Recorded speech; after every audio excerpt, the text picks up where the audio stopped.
So first అంటే అందుకు ఇష్టపడ్డాం. అంటే రామారావు, మీరు అడిగిన ప్రశ్నకి, రామారావు అభిమానిగా ప్రారంభించి నేను చిరంజీవి గారి అభిమానిగా మారిపోయాను గ్రాడ్యుయేట్గా. సో ఆయన డాన్స్ కి మీరు ఫస్ట్ ఫిదా అయిపోయారు. Dance, fights. అప్పట్లో ఉండేది కదా, ఫస్ట్ డే ఫస్ట్ షో చూడాలి అని చెప్పి ఆ లైన్ లో నుంచి కాలేజ్ ఎగ్గొట్టెళ్ళేవాళ్ళం. చిరంజీవి గారి సినిమా రిలీజ్ అవుతుంది, ఇంకా వెళ్ళాలి. గ్యాంగ్ లీడర్ అబ్బో ఎన్నిసార్లు చూసామో లెక్కలేదు, ఎన్నిసార్లు. మా ఫ్రెండ్దే థియేటర్. నేను అప్పటికి ఇంకా గ్యాంగ్ లీడర్కి వచ్చేటప్పటికి నాకు పీజీ అయిపోయింది. జూనియర్ కాలేజెస్ ఇవన్నీ ఎస్టాబ్లిష్ చేశాను.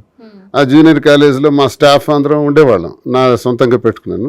దానిలో మా ఫ్రెండ్ది థియేటర్ కాబట్టి గ్యాంగ్ లీడర్, ఘరానా మొగుడు.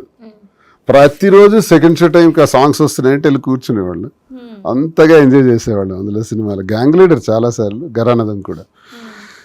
ఎందుకంటే డాన్స్ ఇప్పటికీ మించిన డాన్సర్లు లేరు అంత అద్భుతంగా. ఇది ఇలా కాలేజీలు ఎగ్గొట్టి వేరేగా వెళ్ళి ఒక టికెట్స్ రప్పించుకొని బాధలు పడి వెళ్ళి చూసేవాళ్ళం, ఫైట్స్ చేసి థియేటర్లో.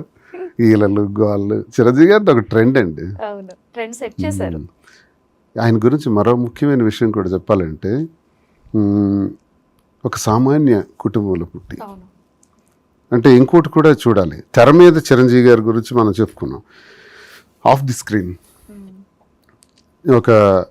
ఆయన తండ్రి ఒక ఎక్సైజ్ ఆఫీసర్గా ఉండేటప్పుడు ఎలా అయినా నటుడు అవ్వాలనే కసితో మద్రాసు వచ్చి ఫిల్మ్ ఇన్స్టిట్యూట్లో యాక్టింగ్ నేర్చుకున్న తర్వాత చిరంజీవి గారు చాలా కష్టాలు పడ్డారని విన్నాను, చదివాను. కొంతమంది నా ఫ్రెండ్స్ చెప్పారు. ఉదయాన్నే 3 గంటలకల్లా సైకిల్ మీద వెళ్ళి స్టూడియోస్లో, సారథి స్టూడియోలో అక్కడ కూడా ఉండి పాత్రల కోసం లేకపోతే వాటిల్లో కష్టపడే తీరు కానీ అహర్నిశలు, అహోరాత్రులు కష్టపడిన మహానుభావుడు. అంత కష్టపడి ఒక చిన్న స్థాయి నుంచి స్టార్ కావటానికి ఈ స్థాయికి ఎదిగే తీరు చూస్తే యూత్ అంతా కూడా నేర్చుకోవాల్సిందే, ఎన్ని జనరేషన్స్ అయినా. రామారావు గారి గురించి ఎందుకు ఇంత గొప్పగా చెప్పుకుంటాం? ఒక సామాన్య కుటుంబంలో పుట్టి ఒక ముఖ్యమంత్రి స్థాయి వరకు ఎదిగే ఆయన జీవిత చరిత్ర గొప్పది కదా.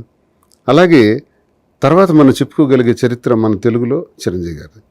అంత చిన్న స్థాయి నుంచి ఒక ఉన్నత స్థాయికి వచ్చి ఆఖరికి megastar. Is not only the megastar in the screen or on the screen, but off the screen also is mega personality for all youth, for all generations. ఆయన దగ్గర చూసి నేర్చుకోవాలి కష్టం అంటే ఏంటో. నేను విన్నాను, ఆయన మేకప్ వేసుకుంటే కొన్ని గంటల పాటు అలాగా ఉండేవారట షార్ట్ కోసం. కొన్ని గంటలు ఉండి అది ఫినిష్ చేసుకొని వచ్చేవారని, అంత కష్టపడేవాడని. చాలా డిసిప్లిన్ ఉన్నటువంటి మనిషి. కాబట్టే చిరంజీవి అనే ఒక మహావృక్షంలో ఎంతమంది నటులు వచ్చారో చూడండి.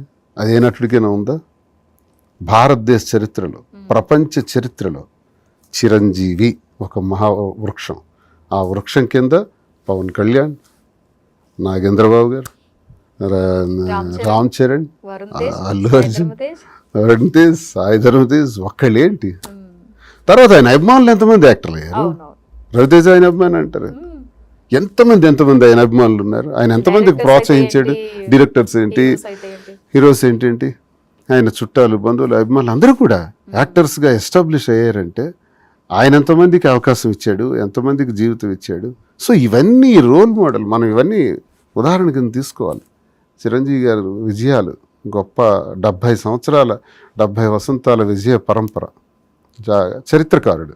ఇంకా అవార్డ్స్ అయితేనేమి ఆయనకి పద్మభూషణ్, పద్మవిభూషణ్, రఘుపతి వెంకయ్య అవార్డు, తర్వాత డాక్టరేట్ ఆంధ్ర యూనివర్సిటీ నుంచి. జీవితంలో ఉండాలి కదండి, జీవిత సాఫల్యాన్ని పొందారు చిరంజీవి గారు. మేడం, మీ దగ్గరికి వస్తే సార్ చిరంజీవి గారు అంటే ఎంత అభిమానం ఆయన మాటల్లో మనకు అర్థమవుతుంది. మీరెవరు ఫ్యాన్? నేను శ్రీన్ గారి ఫ్యాన్. అఫ్కోర్స్ అది ఇప్పుడు, బట్ ఫస్ట్ నుంచి హీరో అనేది ఉంటుంది కదా. సో ఏ హీరో మూవీస్ ఎక్కువ చూసేవాళ్ళు? నేను అందరి హీరోస్ మూవీస్ చూస్తాను. స్టోరీ బాగుంటే మూవీ చూస్తాను అంతే. పర్టికులర్ ఒక హీరో అంటే ఏం లేదు. సో సార్ అంటేనే ఎక్కువ ఇష్టం అంటున్నారు. ఓకే, మరి ఆయన చిరంజీవి గారు అంటున్నారు. ఇప్పుడు చిరంజీవి, అతనికి సీనియర్ ఎన్టీఆర్, చిరంజీవి ఇద్దరు చాలా ఇష్టం. ఇద్దరు ఇష్టం. ఓకే. సో చూస్తుంటారా మీ ఇద్దరు మూవీస్ కలిసి? చిరంజీవి గారి సినిమా అంటే ఖచ్చితంగా చూస్తాం చూస్తారా ఇప్పటికీ కూడా? ఇప్పటికీ కూడా. ఏం చూసారు లేటెస్ట్ గా మూవీస్? అన్ని చిరంజీవి గారి మూవీస్ స్కిప్ అయిందంటే ఏమీ లేదు, అన్ని మూవీస్ కూడా చూస్తాం, ప్రతి మూవీ కూడా చూస్తాం. ఏదో పోయింది